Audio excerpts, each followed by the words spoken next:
Thérèse Raquin, chapitre 25. Au bout de 4 mois, Laurent songea à retirer les bénéfices qui s'étaient promis de son mariage. Il aurait abandonné sa femme et se serait enfui devant le spectre de Camille, 3 jours après la noce, si son intérêt ne l'eût pas cloué dans la boutique du passage. Il acceptait ces nuits de terreur, il restait au milieu des angoisses qui l'étouffaient pour ne pas perdre les profits de son crime.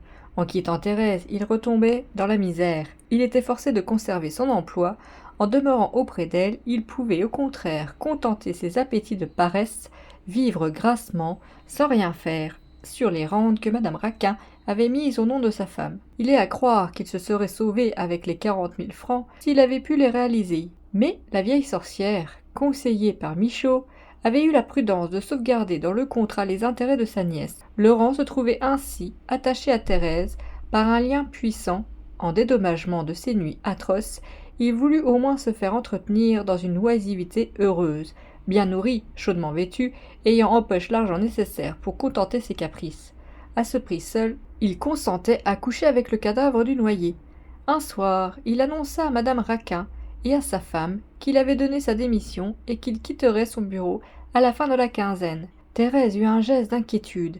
Il se hâta d'ajouter qu'il allait louer un petit atelier où il se remettrait à faire de la peinture. Il s'étendit longuement sur les ennuis de son emploi, sur les larges horizons que l'art lui offrait, maintenant qu'il avait quelques sous et qu'il pouvait tenter le succès. Il voulait voir s'il n'était pas capable de grandes choses. La tirade qu'il déclama à ce propos cachait simplement une féroce envie de reprendre son ancienne vie d'atelier.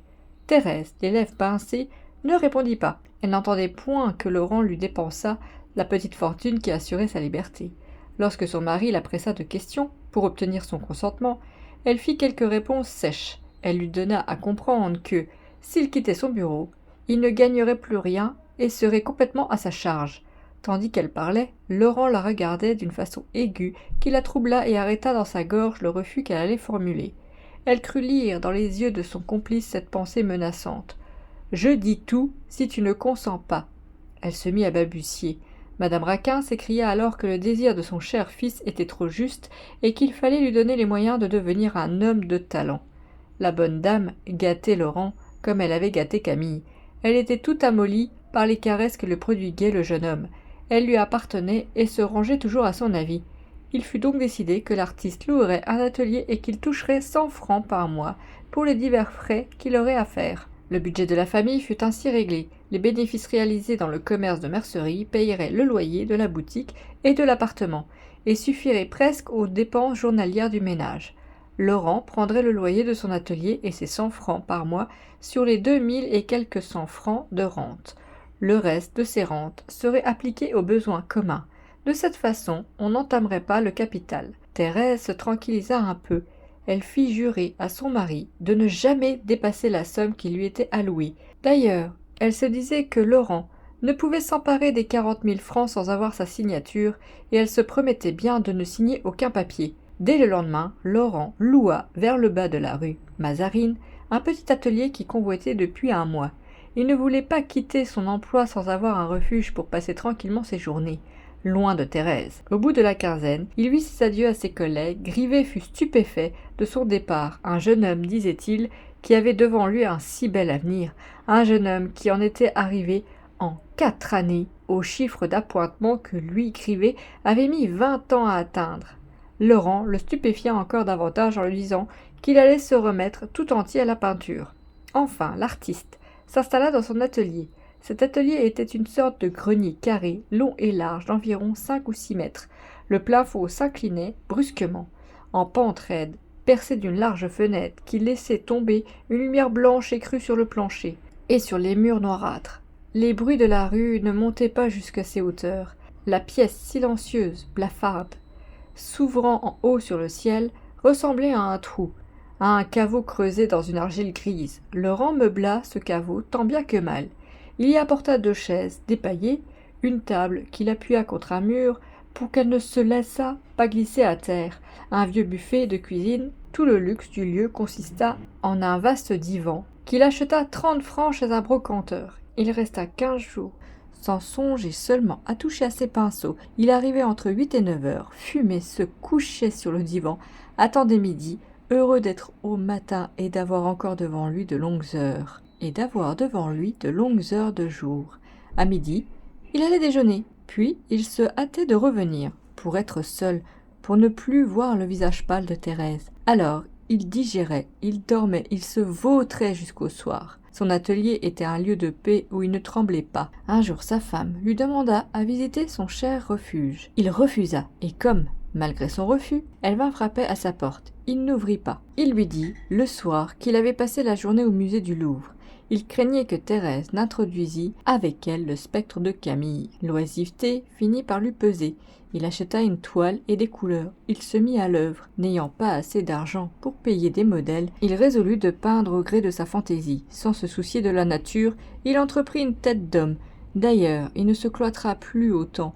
Il travailla pendant 2 ou 3 heures chaque matin et employa ses après-midi à flâner ici et là dans Paris et dans la banlieue. Ce fut en rentrant d'une de ces longues promenades qu'il rencontra devant l'Institut son ancien ami de collège qui avait obtenu un joli succès de camaraderie au dernier salon. « Comment? C'est toi » s'écria le peintre. « Ah, mon pauvre Laurent, je ne t'aurais jamais reconnu, tu as maigri. »« Je me suis marié, répondit Laurent d'un ton embarrassé. »« Marié, toi? Ça ne m'étonne plus de te voir tout drôle. Et que fais-tu maintenant ? » ?»« J'ai loué un petit atelier, je peins un peu le matin. » Laurent conta son mariage en quelques mots. Puis il exposa ses projets d'avenir d'une voix fiévreuse. Son ami le regardait d'un air étonné qui le troublait et l'inquiétait. La vérité était que le peintre ne retrouvait pas dans le mari de Thérèse le garçon épais et commun qu'il avait connu autrefois. Il lui semblait que Laurent prenait des allures distinguées. Le visage s'était aminci et avait des pâleurs de bon goût. Le corps entier se tenait plus digne et plus souple. « Mais tu deviens joli garçon » ne put s'empêcher de s'écrier l'artiste. « Tu as une tenue d'ambassadeur. C'est du dernier chic. À quelle école es-tu donc ?» L'examen qu'il subissait pesait beaucoup à Laurent. Il n'osait s'éloigner d'une façon brusque. « Veux-tu monter un instant à mon atelier » demanda-t-il enfin à son ami,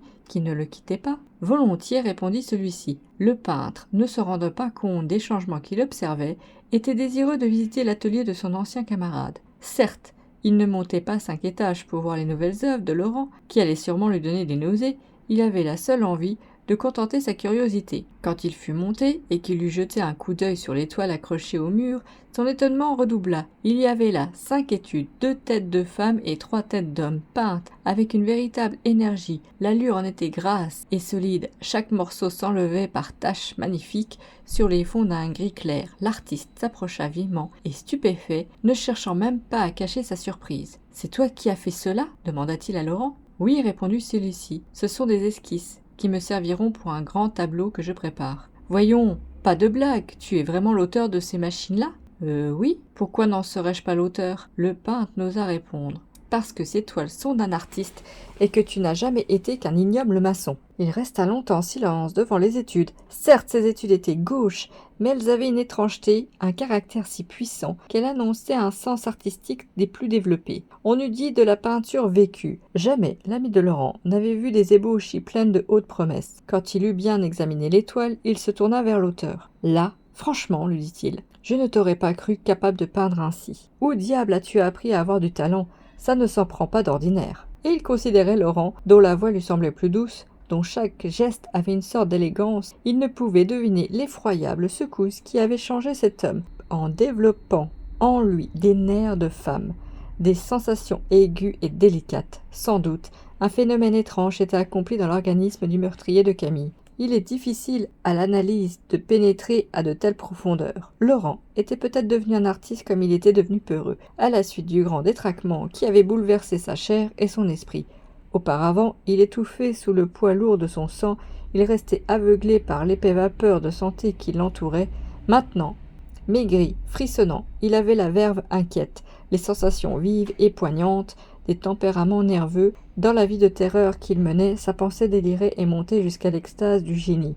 La maladie en quelque sorte morale, la névrose dont tout son être était secoué, développait en lui un sens artistique d'une lucidité étrange. Depuis qu'il avait tué, sa chair s'était comme allégée, son cerveau éperdu lui semblait immense, et dans ce brusque agrandissement de sa pensée, il voyait passer des créations esquises, des rêveries de poète, et c'est ainsi que ses gestes avaient pris une distinction subite. C'est ainsi que ses œuvres étaient belles, rendues tout d'un coup, personnelles et vivantes. Son ami n'essaya pas davantage de s'expliquer la naissance de cet artiste. Il s'en alla, avec son étonnement. Avant de partir, il regarda encore l'étoile et dit à Laurent : « Je n'ai qu'un reproche à te faire.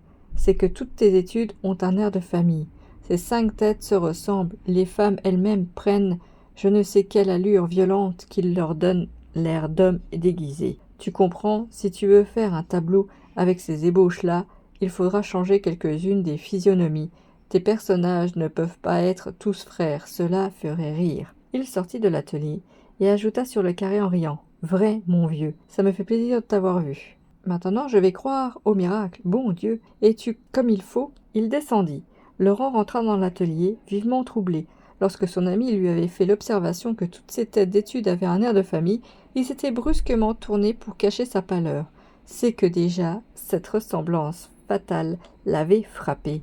Il revint lentement se placer devant l'étoile à mesure qu'il les contemplait, qu'ils passaient de l'une à l'autre. Une sueur glacée lui mouillait le dos. « Il a raison, murmura-t-il. Ils se ressemblent tous. Il ressemble à Camille. » Il se recula. Il s'assit sur le divan, sans pouvoir détacher les yeux des têtes d'études. La première était une face de vieillard avec une longue barbe blanche. Sous cette barbe blanche, l'artiste devinait le menton maigre de Camille. La seconde représentait une jeune fille blonde, et cette jeune fille le regardait avec les yeux bleus de sa victime.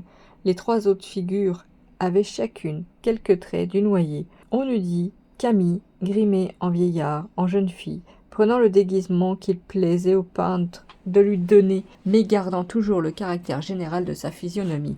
Il existait une autre ressemblance terrible entre ces têtes. Elle paraissait souffrante et terrifiée. Elle était comme écrasée sous le même sentiment d'horreur. Chacune avait un léger pli à gauche de la bouche qui tirait les lèvres et le faisait grimacer. Ce pli, que Laurent se rappela d'avoir vu sur la face convulsionnée du Noyer, les frappait d'un signe d'ignoble parenté. Laurent comprit qu'il avait trop regardé Camille à la morgue. L'image du cadavre s'était gravée profondément en lui. Maintenant, sa main, sans qu'il eût eu conscience, traçait toujours les lignes de ce visage atroce dont le souvenir le suivait partout. Peu à peu, le peintre, qui se reversait sur le divan, crut voir les figures s'animer. Et il eut 5 Camilles devant lui, 5 Camilles que ses propres doigts avaient puissamment créées et qui, par une étrangeté effrayante, prenaient tous les âges et tous les sexes. Il se leva, il lacéra l'étoile et les jeta dehors. Il se disait qu'il mourrait d'effroi dans son atelier s'il le peuplait lui-même des portraits de sa victime. Une crainte venait de le prendre. Il redoutait de ne pouvoir plus dessiner une tête sans dessiner celle du Noyer. Il voulut savoir tout de suite s'il était maître de sa main. Il posa une toile blanche sur son chevalet, puis avec un bout de fusain, il indiqua une figure en quelques traits. La figure ressemblait à Camille. Laurent effaça brusquement cette esquisse et en tenta une autre. Pendant 1 heure, il se débattit contre la fatalité qui poussait ses doigts à chaque nouvel essai. Il revenait à la tête du Noyer. Il avait beau tendre sa volonté, éviter les lignes qu'il connaissait si bien malgré lui. Il traçait ses lignes, il obéissait à ses muscles, à ses nerfs révoltés. Il avait d'abord jeté les croquis, rapidement. Il s'appliqua ensuite à conduire le fusain avec lenteur. Le résultat fut le même. Camille, grimaçant et douloureux, apparaissait sans cesse sur la toile. L'artiste esquissa successivement les têtes les plus diverses, des têtes d'anges, de vierges avec des auréoles, des guerriers romains coiffés de leurs casques, d'enfants blonds et roses, de vieux bandits couturés de cicatrices. Toujours, toujours, le Noyer renaissait. Il était tour à tour ange, vierge, guerrier, enfant et bandit. Alors Laurent se jeta dans la caricature. Il exagéra les traits et fit des profils monstrueux. Il inventa des têtes grotesques et il ne réussit qu'à rendre plus horribles les portraits frappants de sa victime. Il finit par dessiner des animaux, des chiens et des chats. Les chiens et les chats ressemblent vaguement à Camille. Une rage sourde s'était emparée de Laurent. Il creva la toile d'un coup de poing, en songeant avec désespoir à son grand tableau. Maintenant, il ne fallait plus penser, il sentait bien que désormais, il ne dessinerait plus que la tête de Camille, et comme le lui avait dit son ami, des figures qui se ressemblent toutes feraient rire. Il s'imaginait ce qu'aurait été son œuvre. Il voyait sur les épaules de ces personnages, des hommes et des femmes, la face blafâtre et épouvantée du Noyer.